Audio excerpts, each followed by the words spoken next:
नमस्कार बंधुरा शुभ सकाल। तो आमी आज के निये एसेछि आपनादेर जोन्नो आबार एकटा रान्ना। आज के आमी करबो এই যে গাং চালা দিয়ে আমি এটাতে নুন দিয়ে দিচ্ছি, এই চালা মাছ দিয়ে আর এই আলু উস্তে দিয়ে সিম্পল ঝোল হবে। তো সঙ্গে থাকবেন, ভিডিওটা পুরো দেখবেন। আর আলু উস্তের ঝোলটা বন্ধুরা অনেকই টেস্টি লাগে। এটা কই মাছ দিয়ে হলে আরও বেশি ভালো লাগে, কিন্তু কই মাছ তো সবসময় আর পাওয়া যায় না। তো যার জন্য এই মাছটা দিয়ে করছি, এই মাছটা দিয়েও ভালো লাগে। তো সঙ্গে থাকবেন, ভিডিওটা পুরো দেখবেন। আমি এদিকে কড়াইটা বসিয়ে দিয়েছি, কড়াইটা গরম হয়ে গেছে। আমি আগে সবার প্রথম মাছটা ভেজে নেব। তো কড়াইটা গরম হয়ে গেছে, সরষের তেল দিয়ে দেবো।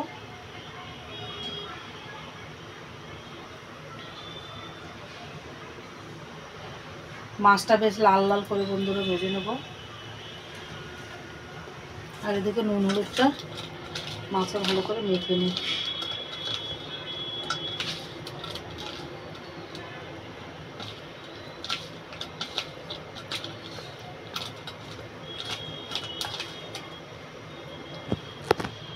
তেলটা আমার গরম হয়ে গেছে, তো মাছগুলো দিয়ে দেবো।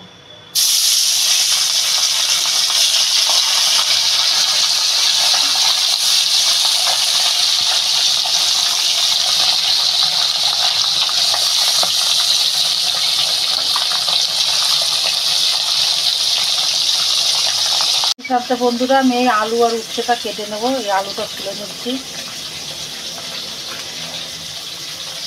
আর এই বন্ধুরা এতে কোনো মশলা করবে না, একদম সিম্পল, শুধু কাঁচা লঙ্কা চিড়ে দেবো ব্যাস, তাছাড়া আর কিছু এটাতে পড়বে না। এই উচ্ছেগুলো বন্ধুরা আমি লম্বা লম্বা করে কাটবো।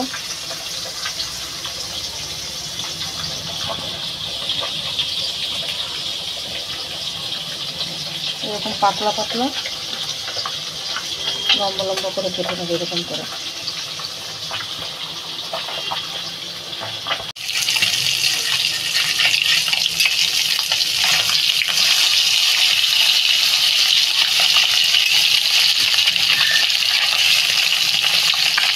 এই মাছগুলো বন্ধুরা তাজা হলে আরও বেশি স্বাদ লাগে।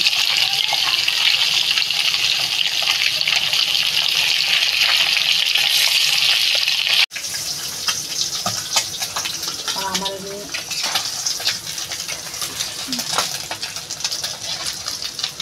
বন্ধুরা প্রথমবারের মাছটা ভাজা হয়ে গেছে, আমি দ্বিতীয়বারের মাছগুলো দিয়ে দেবো। বন্ধুরা আলুটা দিয়ে তুলে নেব।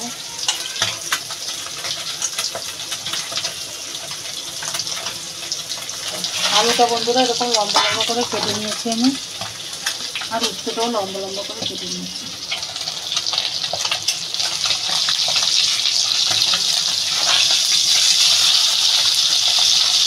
যে মাছটা আমার ভাজা হয়ে গেছে, আমি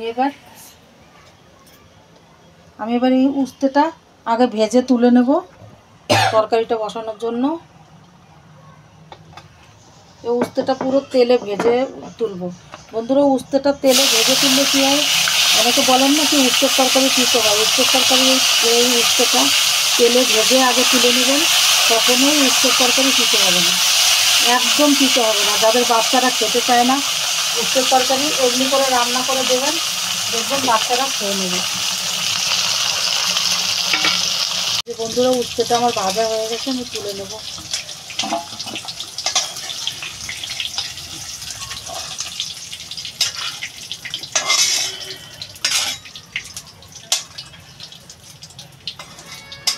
এবার বন্ধুরা আমি তরকারিটা বসিয়ে দেবো।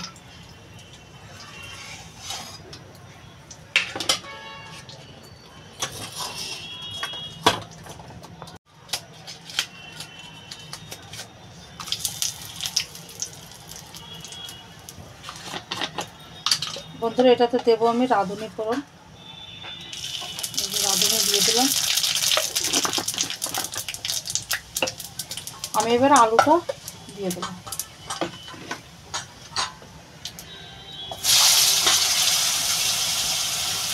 আলুটা বন্ধুরা ভালো করে ভেজে নেব। ভেজে নিয়ে তারপরে পরিমাণ মতো জল দেবো।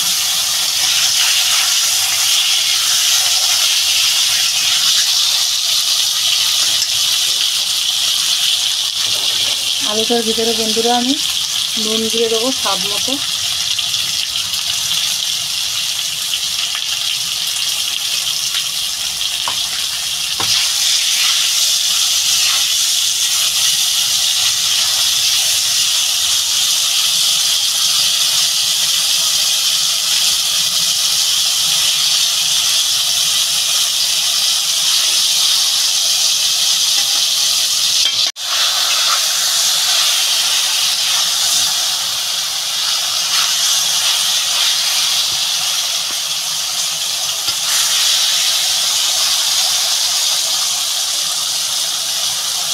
বন্ধুরা আলুটা আমার ভাজা হয়ে গেছে প্রায়।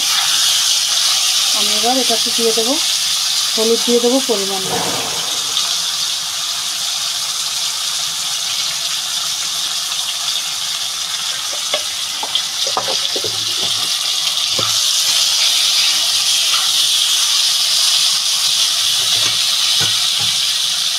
আর বন্ধুরা আমি এই যে কাঁচা লঙ্কা রেখেছিলাম চিড়ে, কাঁচা লঙ্কাটা দিয়ে দেবো। এবার আমি জল দিয়ে দেবো বন্ধুরা পরিমাণ মতো।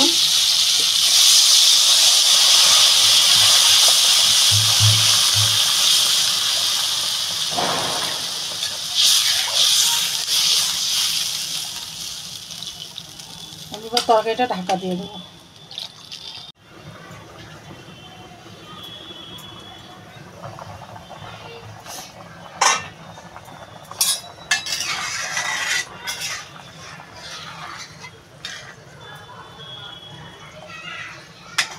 বন্ধুরা আলুগুলো এখনো ভালো করে গলেনি, আর একটু ঢাকা দিয়ে দেবো।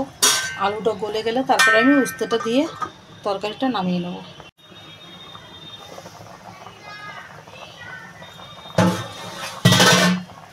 বন্ধুরা আমি এবার উস্তেগুলো এই ঝোলের উপরে দিয়ে দেবো।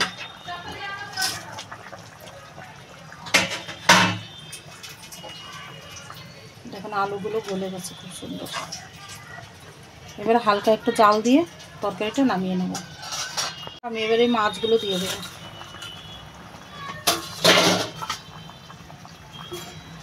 আপনারাও বন্ধুরা বাড়িতে এরকম বানিয়ে খাবেন।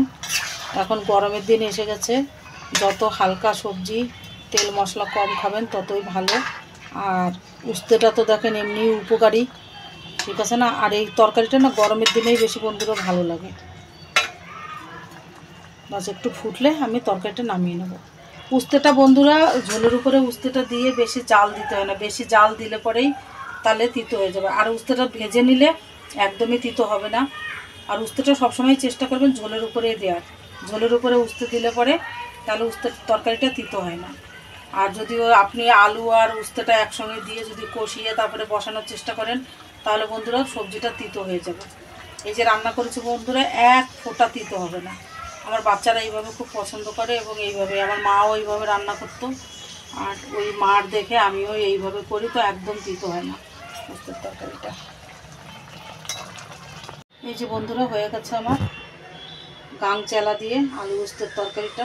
তো আপনারাও বাড়িতে এরকম বানিয়ে খাবেন, এটা বন্ধুরা অনেকই টেস্টি লাগে, ঠিক আছে না? আপনারা মাছ মাংস দিয়ে যে ভাত না খান তার থেকে বেশি ভাত এই তরকারিটা দিয়ে খাবেন। আর ভিডিওটা যদি ভালো লাগে তাহলে লাইক শেয়ার কমেন্ট করবেন। তো ভিডিওটা এখানেই শেষ করছি। সবাই ভালো থাকবেন, সুস্থ থাকবেন, আর একটু সাপোর্ট করবেন। নমস্কার।